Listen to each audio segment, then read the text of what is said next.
I'm Srijan. I am a drummer, music producer, composer. I've been playing and working in the Indian music business for maybe like 20 years almost now. I play with a bunch of different bands. Now I only play with Parikrama and sometimes with Shubha. But I've spent my career playing with a lot of different artists. I spent my lot of time running a studio, producing music for films, TV, advertising, and done a bunch of other things through and through. Srijan bhai, let's begin with your journey through school and how music became a part of your life. You know, the first time music really stood out to me was, I don't know how old I was, but my dad used to listen to a lot of Western classical music. And I heard Few Release, and I just fell in love with that tune.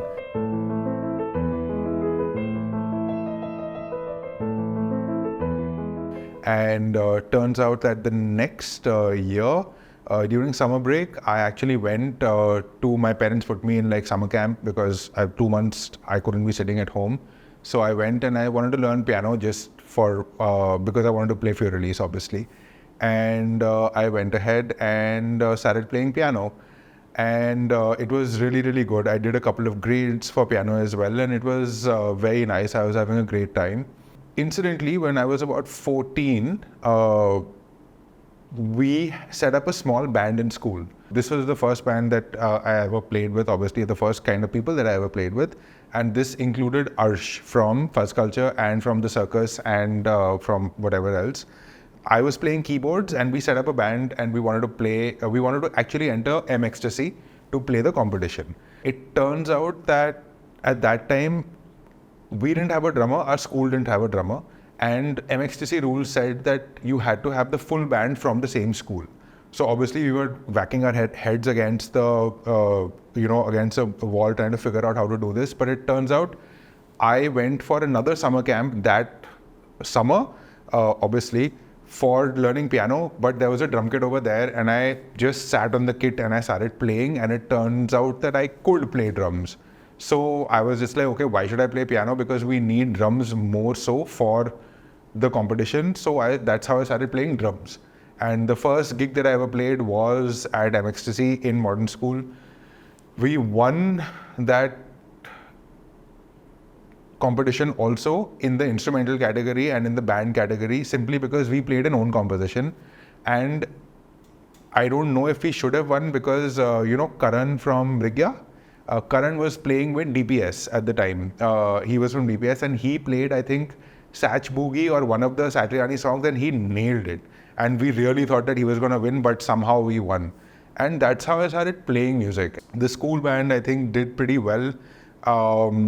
We played in school, didn't do much outside of school, but we did record a bunch of our own songs as well. Home recording, sitting in the room with one mic. One of us, the guitar player, Bacchus, he actually was very savvy with tech, and this is like 2003. So he was pretty good with technology and like recording and stuff. His dad also used to play music, and his dad was played a bunch of stuff, made a lot of instruments and did a lot of technology type stuff even back then. His name was Shankar Barua. And so Bacchus sort of put together a bunch of recordings and did a bunch of this stuff, and that's how I started playing music. Any more noticeable things that happened musically while you were in school? Our school people didn't really understand or like what we were trying to do, even though they were very supportive. But like, we would go on to like stage during one of the school functions or whatever and play like a Metallica song, and obviously everybody would just be looking like, what are they doing? But we would still go ahead and do it. Funnily enough though, in school, one of the first times that I actually got onto stage was playing on our annual day. And I joke about this with Rahul and Amit all the time, that one of the first times that I played with drums, like public performances, I actually played Ma Rewa and I don't remember what other song it was, Kandisa, with the school choir, with like 100 school students singing that, and I was playing drums over there. And I keep telling them, I'm just like, I was like 15 years old and I was playing your songs and now I'm playing with you. So yeah, these kind of things happened, and it was a very innocent time because we just sort of played whatever we wanted to play and we just did whatever we wanted to do, and it was really, really good. And we didn't know what we were doing. Like, we had no idea what we were doing, but we managed to do something. So, like you mentioned, Indian Ocean, while you were growing up, what were the other Indian bands that sort of influenced you into doing the sort of music you're doing today? So, I'll be honest with you, when I was growing up, I did get like a copy of RSJ every month. I would go to the thing and I would pick up 2 magazines. One would be an Autocar India because I love cars, and one would be an RSJ. I would read through it, I would see a bunch of things. I did get the GIR CD where I sort of saw, I heard a bunch of bands. And one band that really stood out to me, one was obviously Orange Street. So I heard Candy Walk, one of the songs on Candy Walk, and I really loved it. The other one that really stood out to me and that I truly loved watching live, and I'm glad that I did see them live, was Envision. And Envision, they had one, I don't know what the album's name was. I think it was a red colored CD. It had Desert Rain or Desert Princess on it. And it was a phenomenal album. I think I've heard it on loop for years to come. I also managed to see them live. They were also friends of Bacchus's dad. And at the time, I was very lucky because they used to go for Friends of Music, which used to happen in Vasant Kunj at the time. And Bacchus's dad used to take us with him. So I've seen Orange Street, I've seen Friday the 13th, I've seen Envision playing live at these things. And we were like 15-year-old kids. And it was really, really fantastic. So I wouldn't say I grew up listening to a lot of independent music, but I did hear about a lot of this stuff. I also heard Dhruv Ghanekar at the time had come out with some album, which was really fantastic. I don't remember what it was called, but I did that. I also got very lucky because when I was in class 11 and 12, my drum teacher, who I was learning from at the time, he used to take me to a lot of gigs. So I went to the old TC in the basement with him. I went to the old Mez in New Friends Colony with him. I went to watch some international act called Spyro Gyra at Kutub with him. And so I did grow up on a lot of live music also independently, but I don't think I really heard a lot more of it or was inspired by any of these things. For instance, I never heard Parikrama before I started playing with them. And I never heard Indian Ocean, I didn't know who Indian Ocean was when I was playing Ma Rewa Kandisa. But yeah, I mean, it was just, I was a clueless little kid. I was listening to Metallica and I was listening to Megadeth and Limp Bizkit and whatever else it was. So after this, when you went to college, like a lot of DU students who are very keen on doing music would like to go to Karorimal or Hansraj, did you make a selection like that, or? I never realized or even thought too deeply about that I want to do music in life. It was never a question that came to me. It was never something that came to me. All I knew was that, yeah, I did want to play music. And I wanted to have enough time to be able to play music. I didn't know if I wanted to make it into a career or what. I still don't know. I haven't thought about music as a career. It just sort of happened. And whatever I've done sort of just happens, right? So when I was looking for a college, I did science in school. I was looking for a college, I was just like, I don't want to pick a heavy science degree because I don't really want to do science in that sense. So I will pick a easier or sort of chiller degree like a BA program or like a history. I obviously wanted to apply through extracurricular quota, and I went to Kirodimal because I had heard that Kirodimal was a fantastic place for music. I gave my audition, and the people who took my audition at Kirodimal were Subir Malik, Anil Chawla, and one more person. I don't remember who it was. And Subir still jokes around with me. He's like, I took your audition at Kirodimal. I was like, yeah, I know, it's great. That's where I went. And I actually got through to Kirodimal, but I didn't agree to get into Kirodimal because they put up a weird clause saying that if we take you in via ECA, you will not be able to play with any other band outside, and even if you do play with them, you have to give priority to us. And that seemed kind of like non-negotiable to me because I had already just started playing with Half Step Down, which also came in a very weird, convoluted manner, but we had already started playing, and we had played we were going to be playing our first gig, and I was like, I don't want to confine myself to just playing with the college band. So I said no to Kirorimal. Luckily, I got through Venkateshwara on merit, and it turned out to be better than what I had thought of. So, and who were your peers when you were in Venki? So Venki again was a very funny thing because I had actually gone to give my auditions at Venki as well. They did not take me in through ECA because they said that, oh, we don't need a drummer right now and this and that, and I was like, cool. And there were a bunch of AU folks in Venki who were running the Western music sort of group, and they were a lot more inclined towards vocalists.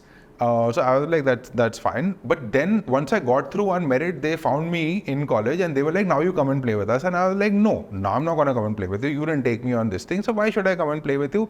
I don't want to be playing with a choir. Like, it's not what I want to do. In Venki, peers, I don't know. I know that Chayan was there in Venki, but I think he came 1 year later. I did incidentally, so Aditi Singh Sharma, she was a year senior to me in Venki. We played a couple of gigs together in college and whatever. Apart from that, Aditya Roy, who used to play bass with a couple of bands in Delhi, he was in there. Ashish Mandwani, who used to be guitar player for Fire Exit at one point in time, he used to play guitars. But yeah, it wasn't a very, very like band musical college at that time. I think I did not really get into the DU music scene because I'd already started playing with Half Step Down, and so like I got taken into the other side of like RSJ and all of those things instead of the DU side, which I think I got lucky with simply because that was it was a better sort of, for me, it was a much better place to be because it was slightly more organized, slightly more like on the pro this thing. And within the first year that I started college, I had already started playing with Half Step Down and we were playing a lot.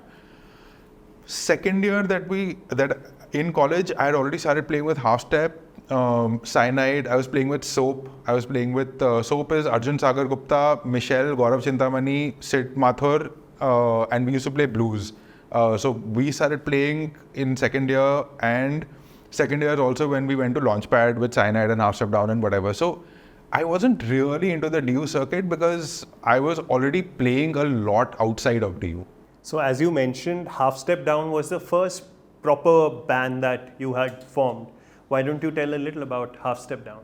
Yeah, I actually got through to Half Step Down because a friend of mine from school, her sister used to be in college with Dhaval, and Dhaval and everybody else who were in the founding lineup sort of were 2 or 3 years senior to me.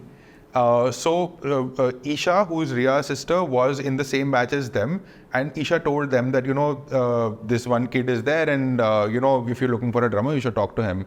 At the time, Half Step Down was not Half Step Down, it was called Paradigm Shift. And it used to be Dhaval, Dwai on keyboards, Rudy on bass, and Aditya Bagga on guitars, and yeah. These were, and Dhaval called me and he was like, you want to play drums with us and all, and I was like, sure, we can try it out. So he said, okay. And at the time there were no jam pads, right? And this is 2005, so there were no jam pads, there were nothing. So he was like, okay, can we meet and jam? And I said, sure. My drum kit was lying at home, and I was like, you guys come home. So we set up a jam, and these folks came home, and these are all like just graduating from college, like guys who are coming looking like complete hippies, right? And they're wearing like not kurtas, but like printed pajamas type of things and whatever, and looking very like old school retro 60s kind of vibe. And I had like black nail paint and like I was metal kid, right? Like double bass for everything. And I was just like, okay, I don't know how this is going to work or whatever. But we started playing, and I play kind of loudly, and I've been playing loudly ever since I've been playing. And so they were just looking shocked. They were like, what are we going to do? This guy plays so loudly and this and that. And they asked me that, we'll play a Zeppelin song, and I don't know who Zeppelin was. And I was just like, bro, like Metallica and all, I can still play, but whatever. We started playing and we got around to it. I think before our first gig, we played our first gig in August, 14th of August at Cafe Morrison. And it was like a 2.5 hour long set of like cover. Obviously we had one song or whatever. But yeah, we did start with that. Eventually it became whatever it became. And I think I'm very grateful to that band that we set up. We called it Half Step Down together. We named it in that sense. But, it opened up a whole new sort of area for me to look into. I'd never heard sort of Zeppelin or any of the 60s or 70s bands from there. And that was amazing for me. And I think more than that, it was one of those very innocent bands that, like, we, in the first year of formation, we spent maybe every night, every evening playing music from 5 p.m. to like 3 a.m. And this was every night. And we, like, Dhaval had a house in Delhi, and it was a fantastic, huge house. And we had just set up a permanent jam pad over there.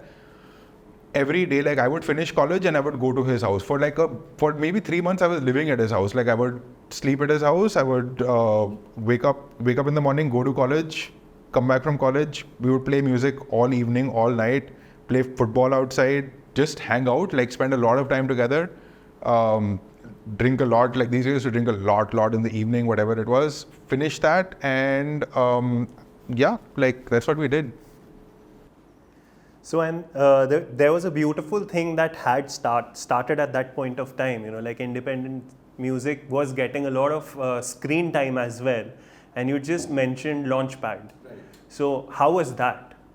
It was really, it was amazing. And it's funny that we're talking about this because I started playing with Half Step, and then Rohan and Dhaval went way back, and then Rohan started playing with Half Step, and then Rohan resurrected Cyanide and got me into Cyanide. So it was a very close-knit family. We both went to Launchpad. Cyanide went through to the finals. It was amazing because, and I met Rohan like a few days ago, and we were talking about this, that, we lived in Bombay for I don't even know how long, and we went on to trains, and they did a bunch of shoots, and it was funny because it was a reality show, right? And there was one blogger with us all the time whose job was to just keep filming and just keep trying to incite us to, like, fight with us or like to do something like for camera or to do whatever it was. And it was a very surreal experience because I was like all of 18 years old, and I had we got through and we did whatever it was, but for 2 months, national television, every week you were getting like 4 hours of screen time on it, right? And it was very incredible because whatever you say, this is like 2006, right? So it wasn't really accepted that, like, music wasn't like as mainstream or as sort of even okay to be doing as a career or as whatever else it is as it is today. And which is why TV sort of legitimized it in some way or the other. And so, like, people who were definitely, like, my parents have always been very supportive, but like a lot of people came to them saying that, why is he doing music? Why is he doing this? Why is he doing that? But a lot of people then came to them and they were like, they saw me on Launchpad or they saw me on some TV, on newspaper or something, and they were just like, oh, this is really cool. He's actually doing this is great, and whatever it was. So it was a very interesting time. I don't think there has been a time since then where independent music in how it was like sort of put out at the time was put out. I mean, we literally played really heavy, like Bhayanak Maut played on national TV. Yeah? I mean, think about it. Like, today it's not going to happen.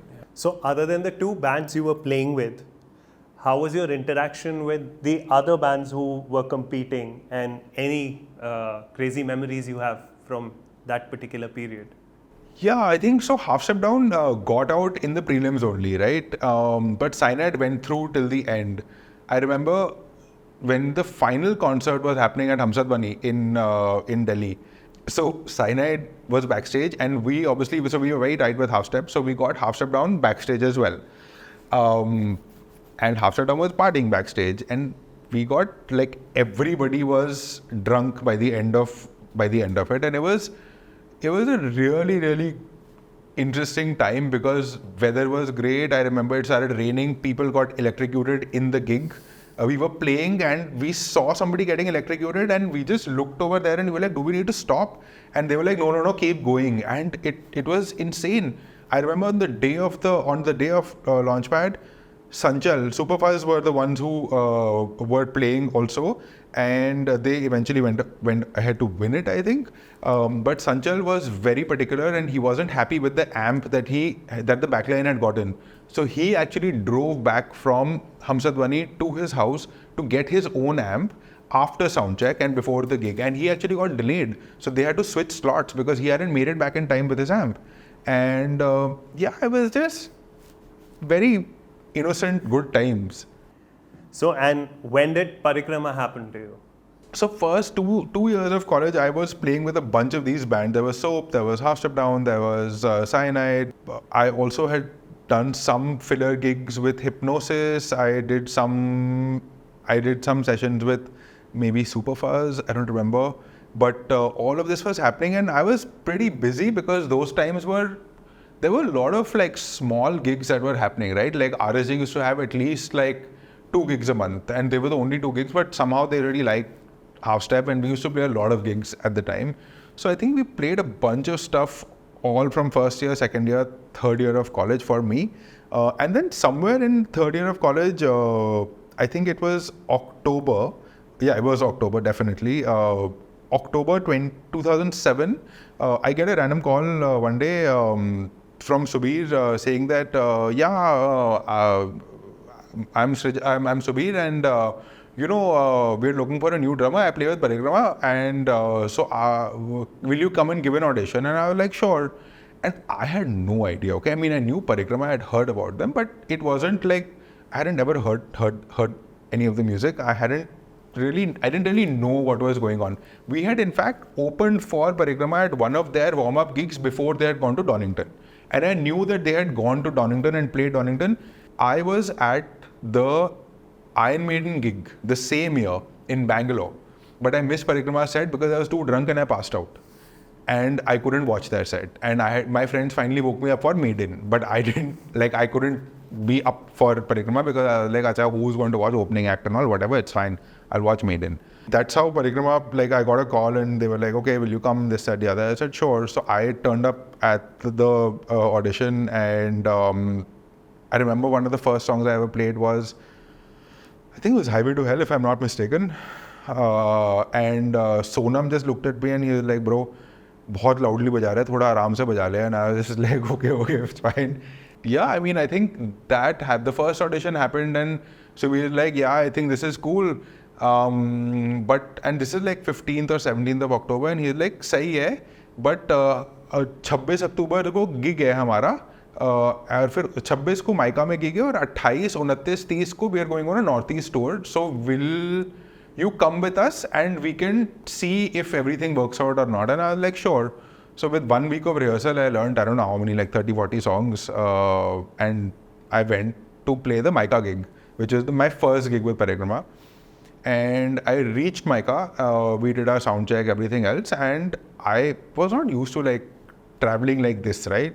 I went and I told Luke, our crew member, and I was like, listen, I'm going to go and take a nap. Wake me up like before the gig starts. No, I told Nigel. I was sharing the room with Nigel, who's our sound engineer. 3 hours later, I'm being woken up by Luke saying, where are you? The band is looking for you. And I was like, what do you mean? And he's like, just come. And he came in a rush. And I didn't even change my clothes. I ran in shorts and a cut sleeve, like random t-shirt that I was using to sleep. And I'm running towards the stage, and I can hear announcements on the college PA saying that, has anyone seen Srijan Mahajan? We're looking for Srijan Mahajan. And I run onto the stage, and I go up, and I see the band is waiting there for me, and the audience is waiting, and nobody could find me because Nigel forgot to tell anybody where I was, and nobody actually knew that I was napping in my room. They thought I had gotten lost or something. And I walked onto stage, and without any revision, without anything, I played. That's how I played my first gig with Parikrama. And then we came back and we started playing. I went to the Northeast, did that tour, and that's when I think we made it official and whatever. And then that's how I started playing. And that is whatever it is. You know, I also have a favorite memory of Highway to Hell. I don't know if you remember it or not.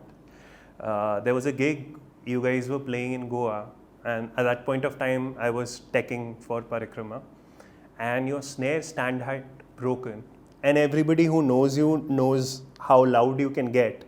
I remember you holding the snare while I was playing the song. Yes. I remember. I couldn't hear from that ear for almost 2 weeks. But honestly, like, it was an amazing experience to see you play that up close. I remember. I'm not liked by a lot of tech people or sound people because I break things and then they have to do it. Yeah. If I may ask, like when you took over the baton from Dilip Bhaiya, so did you get to interact when the switchover was happening? I had no idea. I met him maybe like 6 months later at some gig. And he was like, "Oh, bro, you're playing really well." I was like, "Okay, thanks." He's like, "Yeah, by the way, I'm Dilip." I was like, "Oh, okay, thanks." So, what is the craziest show that you've had with the best sort of memories and one show where everything went downhill? It's the same show. Like, there's one show where everything was wrong and it's still etched in my memory because it was so insane. So we were on a tour of Indonesia and it was a very hectic tour, I remember, because we had, I think, 10 gigs over 11 days. And I remember this is one of the last gigs of the tour. And we reached Surabaya or one of those places in Indonesia. And we reach our venue, and this is some like auditorium somewhere, right? And we walk inside and we see an empty stage with 2 mics. And we were just like, and that time Sidhu was teching with us. And we just looked around and we were like, why are there only 2 mics? Where's the backline? What's going on? We met the organizer. Turns out, the organizers thought that Parikrama was a Bharatnatyam dance troupe. And there was no backline arranged. There was nothing. And we just look around and we are just like, what the fuck are we supposed to do? And we didn't even have acoustic guitars. We didn't have anything, right? Like, so then you were like, okay, what do we do? What do we do? What do we do? And we were like, okay, whatever it is, we will still play a gig. We will try and do something at least, because that, I think, is a spirit that is, I've seen in very few bands, the way that Parikrama sort of is very insistent that no matter what happens, we will do whatever we can do to make the gig happen. Like, there are no sort of this thing that, oh, this is not right, that is not right, so we are not playing till this is fixed. We are very, like, we want to play because we are there to play, so we might as well play. So I remember Sonam uses guitar, we plugged it into the PA directly. Nitin had one acoustic, so we used that. I did not play drums because I didn't have a drum, but we found one of those big dustbins, like the big dustbin. I flipped that. I had my pedal, luckily, so used the bass as a pedal. I played drums on a dustbin, basically, and we played the gig. That's crazy. You've also worked with a lot of legendary sound engineers, right, being with Parikrama and otherwise right, also. So, Vikram Mishra ji, Nitin Sidhu Baba, Nigel, then Raka. So, any specific story that you remember? I just wanted to name all of them because they don't get their names printed or whatever, but they do a lot of work. They do the most amount of work, and I think so Sidhu played, one of his first gigs was the gig that we played at Half Step Down. Our first gig was his first gig. Oh. And that was Sidhu. Vikram Mishra, I've been working with Parikrama for the longest time. Nigel too. Raku obviously has become one of my closest friends. And I've had the good fortune of working with Nitin Sidhu, with Shubha ji, and with a bunch of other sound engineers, right, over the years. I feel, and this is just my theory, but I feel like drummers and sound engineers and the tech people and the crew or the tech people always get along really well. And you can think about it and you can try to fit data into this, but it is my theory. I feel like it's true. You'll always find a drummer and a sound engineer being able to get along. You'll always find a drummer and a tech guy trying to get along, or they'll be able to get along. So I've always had great experiences with all of these people. Sidhu is crazy, we all know. Vikram Mishra is also crazy.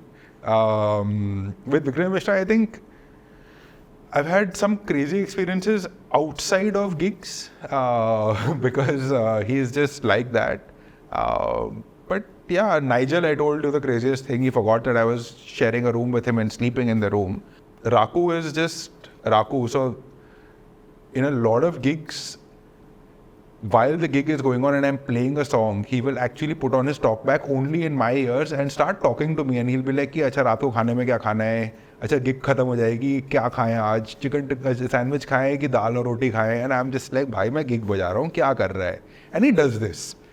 So Parikrama also, like in my knowledge, was the first, or rather Parikrama INC, where stage tech became a thing in India. Because before that, your usual sound vendors would have guys and everything. Right. But Parikrama got that whole stage tech situation happening. And you worked with a lot of stage techs. So any particular name or any particular memory that you have? Yeah, I think, I've worked with so many people over the years. You've always obviously been there. There's been Rohan, there's been Raghav Bhatia, there's been Bharat Seth, there's been Arjun Sharma, there has been Ankit Mundotia, there has been now Rohit Sahu, and there are a bunch of others like this. Incidentally, Cyanide, way back in 2005 or 6 also, who never had like the kind of resources that Parikrama had, we also had a street team, which we had like a bunch of 4 or 5 kids who, apart from actually going in college and spreading news of any of our gigs or any of our things, would also come and help us out on stage. I always get along really well with tech people because I'm just like, सीधा काम की बात है. There is less emotion involved. Like it's like, मेरे को पता है कि मेरे को ये केबल यहाँ पे डालनी है. There is no emotion in that sense. So I just generally get along well with that kind of a mindset. And it just, I think I've had, like, I don't think any of the bands that I've played with could do half of what we do without the tech involved, without any of all of you folks actually making sure shit gets done. So moving from one legend to another, how was it playing with Shubha Mudgal ji? Yeah, it's a very weird thing, and I've always known that she's Dhaval's mum, right? But I had never met her. And I didn't even know that, she had come for our album launch at some point, but I had never met her. And all I knew was that in the album recording that we had done for Half Step Down, she had heard the recording and told Dhaval that she really liked something that I did in the album. And that's all I knew of her, that's all I know. And I had of course heard Apke Sawan and all of these songs when I was growing up, but again, I didn't really know the extent of what she did and what she was doing, right? I randomly got a call one day saying that, listen, I'm Shubha, and you know how she speaks, she's like, I'm this and that, and can you help me put together the band? And I was like, of course. And she's like, will you play? And I was like, of course, and whatever. And she's like, what? I need help, this, that, the other. And I was like, yeah, we'll sort it out. So we started doing it. We found some people, we did whatever. That's when Gaurav started playing with her. Anil was there, Aditya Balani was there, and whatever. And it was really like, I think I've really been blessed over the years to be playing with people who are very, very, like they're legends, but they don't act like legends. And it's just really good because they could have just told me that, no, you play exactly what's on tape and don't fuck around with it. That's how we do it. And I would still do it because, whatever, you are you. Same with Shubha ji. Like she could have told me that, listen, you need to play in a certain way and you need to do this and you need to do that. And I would have listened because it's her. But I think I've just been really blessed and spoiled because none of these people actually did that. And they let me do whatever I wanted to do. And when I say me, I mean everybody in the band. And it was really a collective effort. So I remember that, Shubha ji did not have to spend time before our first gig trying to write music with us, but she did. And we wrote like 1 or 2 songs and we did whatever it was. Apart from her usual repertoire, we also wrote songs together.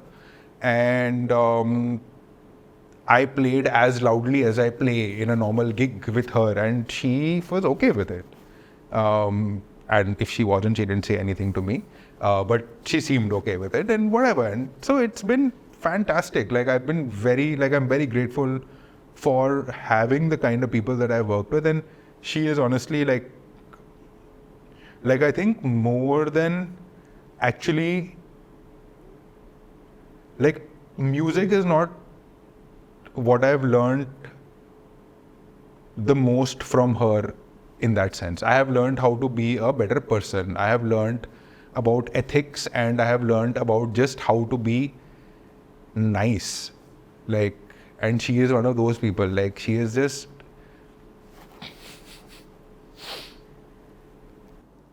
How was it playing with Anish ji? Same situation. He knows so much.